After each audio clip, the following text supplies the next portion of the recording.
Okay, we had the NFL schedule released this week. We already knew who these teams were going to play, but now we know when they're going to play them.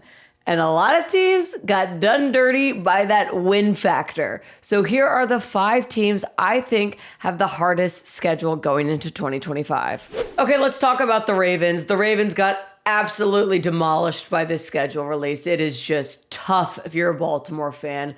Let's start with the beginning of the schedule. They're facing the Bills, the Chiefs, and the Lions. Both the Bills and the Chiefs on the road. Yes, you haven't even gotten through the month of September and you're facing 3 of the best teams in the league. You might be thinking, all right, well, first 3 weeks, that's pretty tough, but then it gets easy, right? Not really. You've got to face the Texans and the Rams, 2 teams that I think are going to be pretty good this year. You have a bye in week 7. They're going to need the bye because they're going to be exhausted after those first 6 weeks.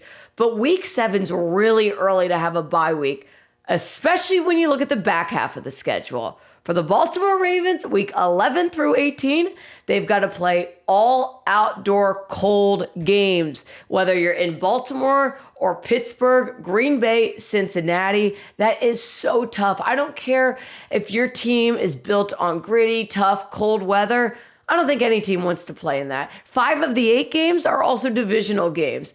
The Ravens up against it this year. Okay, let's talk Giants. The Giants have the toughest schedule in the league, and I don't think that the schedule release made it any easier.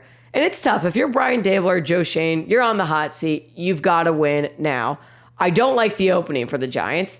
They start the year off on the road against 2 divisional opponents. They start off with the Commanders and then the Cowboys.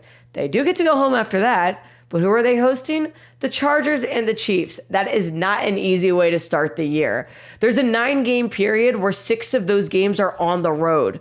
Their bye week is in week 14, but those road games beforehand include Philly, Detroit, Denver.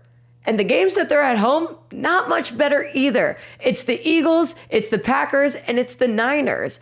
I think you really just have to look at the Giants as a whole. They're likely going to start Russ at the beginning of the year. But if Russell Wilson doesn't work out, you've got to try out Jackson Dart. When are you going to try him out? On the road against the Super Bowl champs? Against the Lions? At home against the Niners? Like, this does not get easier. And in a year where they really need to have some sort of improvement, I don't know if the schedule's in their favor. Okay, next let's talk Commanders. Wow, the NFC East, not looking great this season. The Commanders have technically the 8th hardest schedule in the league, but again, the schedule release, pretty tough for Washington. 8 standalone games this season. They've got 5 primetime games, an international game, a game on Christmas, and a game on Saturday. That's what happens when you have a really good season like they did last year. But that is not ideal for a young quarterback, a young team that's kind of just finding their identity. That's really tough. This is a second-year quarterback who took the team from 4-13 in 2023 to 12-5. It feels like a little bit like what could go wrong. It's that sophomore slump, and I'm just afraid that the CJ Stroud effect could be in play here.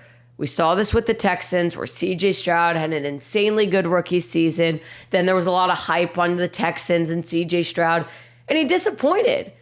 And I'm looking at the schedule for the Commanders going, this does not set up Jaden Daniels for success. This is really, really difficult. You want to be under the radar, and the schedule is definitely not allowing that for the Washington Commanders. Okay, we're sticking with the NFC East theme. Let's talk Cowboys. The NFC East really got done dirty by the scheduling gods this year. The Cowboys technically have the 5th toughest strength of schedule, but again, I don't think that the timing of these helped by any means.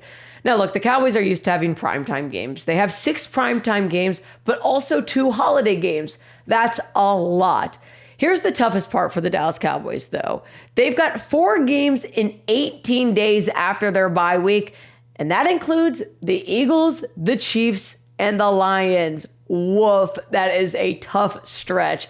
And the ending for Dallas isn't great either. They've got to end the year with back-to-back road divisional games. I don't know, for Dallas coming off a really disappointing year, Dak's coming back from injury, I just don't think that this schedule helps them by any means. Okay, lastly, let's talk Lions. Lions have the 2nd toughest schedule in terms of winning percentage. They're playing 11 playoff teams this season. After all the coaching changes Detroit's going through, I don't love that for them. I don't. Week 3 at Baltimore, Detroit's literally never beaten the Ravens in Baltimore. They follow that game up with an on-the-road game against the Bengals.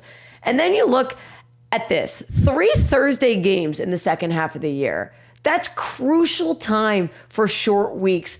You need that rest, and for you to go into that part of the season with 3 Thursday night games, I don't love it for Detroit. I think the Lions are one of those teams that, even though I love them, I think that they're going to be taking a step back in 2025. Okay, those are the 5 teams that I think got the short end of the stick in terms of schedule release. I'm sure you think your team has it harder, though, so give me the sell of why the NFL gods did your team dirty this year.